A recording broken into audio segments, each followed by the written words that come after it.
নমস্কার, আপনারা হচ্ছে নিউজ লাইন। এনকাউন্টারের পর সুনসান এলাকা, আতঙ্কে বাসিন্দারা। উল্লেখ্য, গত 15 জানুয়ারি গোয়ালপোকা থানার পাঞ্জিপাড়া এলাকায় দুই পুলিশ কর্মীকে গুলি করে পালিয়ে গিয়েছিল বিচারাধীন আসামি সাজ্জাক আলম। সেই ঘটনার পর থেকে গোটা রাজ্যে তোলপাড় হয়ে ওঠে। ঘটনার পরে দিন পাঞ্জিপাড়া এলাকায় ছুটে আসেন রাজ্য পুলিশের ডিজি রাজেশ কুমার।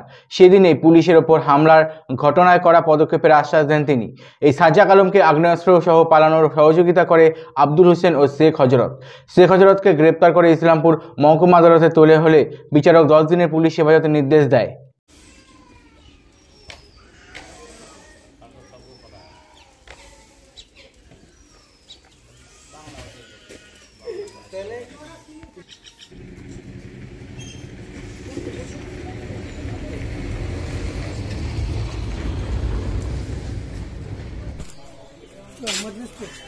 मजलिस खुला दोस्त एक दिन अच्छा काम में है मोट फैसला में है फैसला क्यों का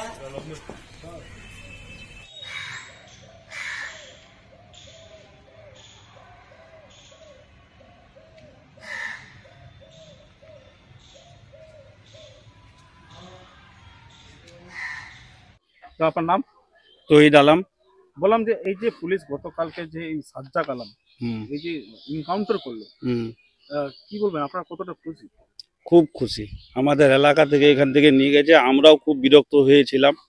রাস্তাঘাটে চলাফেরার জন্য প্রশাসন জিজ্ঞাসা করে এই করে সেই করে বিভিন্ন ধরনের কাজ নিয়ে বাড়ি থেকে বের যেতে হয়। তো নিয়ে গেছে, খুব ভালো করছে, যেহেতু আমরা খুব খুশি আর অনেকটাই শান্তি পেয়েছি। মানে এনকাউন্টার হতে হ্যাঁ হ্যাঁ, ওকে তো মেরেই ফেললাম। মানে খুব ভালো করেছে। এইসব লোককে একজন কেন, যে আরেকজন শুনছে ভেগে এখনো বাইরে আছে, ধরা পড়েনি পুলিশের হাতে, তিনি যদি মারা যায় খুব ভালো হয়।